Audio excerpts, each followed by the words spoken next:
Now from the Children's Network of Southwest Florida, Aimee Mclaughlin is here to introduce our guests from their program.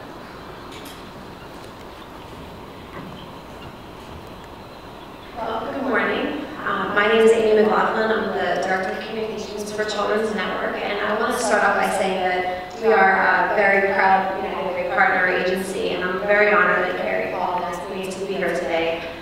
It's really an honor and a privilege to be able to share a story with you and take time out of your important day to come in here. So I will share just a quick couple of things to give you a little bit of perspective. I hadn't planned on it, but after watching the video, I feel like it's really important to do so because it's so closely aligned with the mission of our agency. Our agency is the private, not-for-profit agency that took over for the state back in 2003. So we had all foster care, adoptions, and independent living, child abuse prevention, things like that. And so I just wanted to let you know that we serve 1,537 children that have been abused and neglected across the 5 counties that we serve. But more importantly, to tell you about your community, 133 of those are in Charlotte County. And then every month, we receive about 1,300 calls of abuse or neglect, and that's every month. And in Charlotte County, it's 183 calls. And so we do have an issue with abuse and neglect in our 5-county area, and especially in those areas that are more populated, like Lee County. Charlotte County is an awesome community. You're absolutely right about that. And one unique thing that I love about Charlotte County is that you really take care of each other. One of the best programs that we are happy to have funded through the United Way is a program that helps relative caregivers. And I'll stop right there because I'm happy to be able to have a relative caregiver with you today. So I'd like to invite David up here to share his story and let you guys know how your money impacts his family and your community at large. So.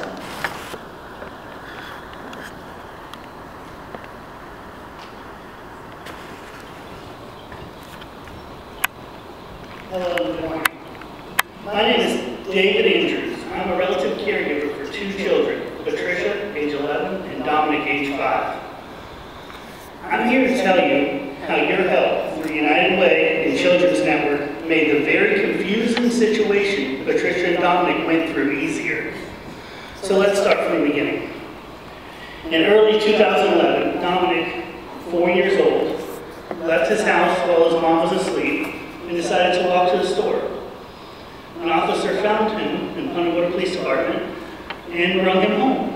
When he showed him where he lived, and mom answered the door, incoherent, obviously on drugs. The officer made his report and an investigation was started. A few months passed and they stopped in for their investigation to make sure, hey, are you going to classes, are you getting taken care of? When they stopped in for the investigation, there was other people in the house. Everyone was high on drugs. There was drugs found in the house where the kids could reach and see. So, needless to say, mom went to jail and the kids needed a place to go. So this is where my fiancée Rebecca and I come into the picture. We already have 3 children. Their ages are 10, 8, and 2. And adding 2 more definitely had challenges. Of course, Patricia and Dominic were their aunt and uncle. So they already knew us. They've been to our house, spent weekends there. But to come to stay without their mom, without their toys, without any reason why their mom can't come with them, it was confusing, to say the least. Now, I don't want to get off topic, but I want to share a story with you about some things that happened during the first few weeks. One day, we were out running errands, paying bills, going grocery shopping, and we stopped at McDonald's to get some cheeseburgers to hold everyone over till dinner. I noticed Patricia, she was 10.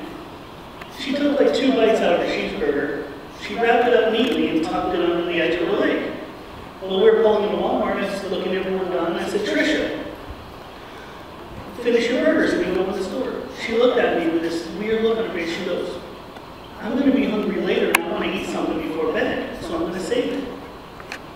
That hit me hard, because at that point I realized, I told her, I said, Tricia, this is a snack before dinner. We're going to eat later. And she was confused because with mom, they were out running around. They got a Happy Meal. That was their dinner. That was their lunch and dinner. So, it was at that time I realized that that her mom's drug problem wasn't just a drug problem for her, but it was the effects of the habit that Trish and Dominic had to live with. I'm going to tell you about Dominic now. Dominic was 4 at the time when he came to live with us.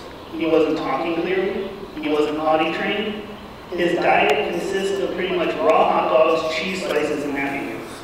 That's pretty much all the kid would eat. Now that sounds like any 4-year-old. But Dominic wouldn't drink milk, water, juice, only soda or Kool-Aid. He wouldn't eat most breads, no vegetables, no corn, no green beans, carrots, spinach, potatoes, lettuce, tomato, pickles. He wouldn't have that on his plate or he wouldn't touch none of it. Now, he would also steal things and hide them in his bed. His mom has a history of stealing. He's 4 years old, raised with his mom. Every time she stole something, guess who was with him? So it wasn't a problem to him, it was just what he had learned from what he'd been around. So, at first we wondered, is something wrong with Dominic? Is it mentally? Is it physically? But as time went on, we realized there's nothing wrong with him. He had just never been shown the right things. Now Dominic's been with us a little over a year. He's totally potty trained. He eats 3 or 4 different vegetables. And not only does he not lie and steal, but he understands why it's bad to take from other people.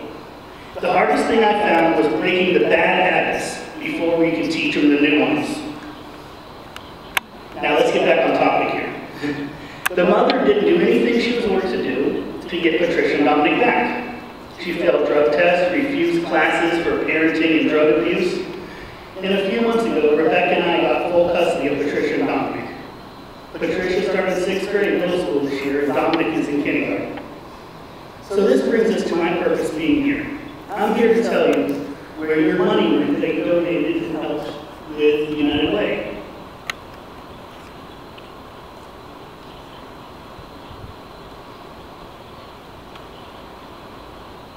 When Patricia and Dominic came to our home, they had to leave everything. They didn't bring nothing with them. The things they did have in their house, they lived in rural Breeze down here in Florida, the housing community. So obviously when Mom was arrested for drugs, they pretty much were evicted at that point. And we could only take a few things with us at the time, and the place was locked up.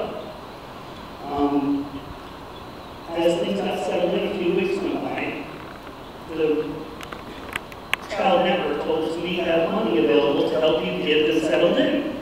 So they gave us $400. $200 on 2 different gift cards for Walmart. This money went to buying Patricia and Dominic their own blankets, their own pillows, their own toothbrushes, shampoo for her special curly hair, the new car seat for Dominic because we didn't have them. Mom never used them. And the clothes like socks and underwear in there that they didn't have any. That night, Patricia and Dominic smiled like I hadn't seen before, and overall I knew they felt more secure at home. Before the help we received from all of you through the United Way, they were just kind of visiting. They didn't have no personal belongings, and now they were part of the family. They had their own pillow, their own bed, a place to be safe, secure, and loved. In conclusion, we all live as one family now. Rebecca and I are raising 5 children, 11 and 10-year-old girls, 9, 5, and 2-year-old boys. And I guarantee you that without the help from everyone in this room, provided through the United Way Children's Network, Patricia and Dominic would not have felt like part of the family so soon. And their real healing don't begin until they feel like part of the family. So I want to thank all of you for the great things you're doing by giving to the United Way, my family, and our community thanks you. And thank you for allowing me to share our story, one of many success stories made possible by your help. Thank you.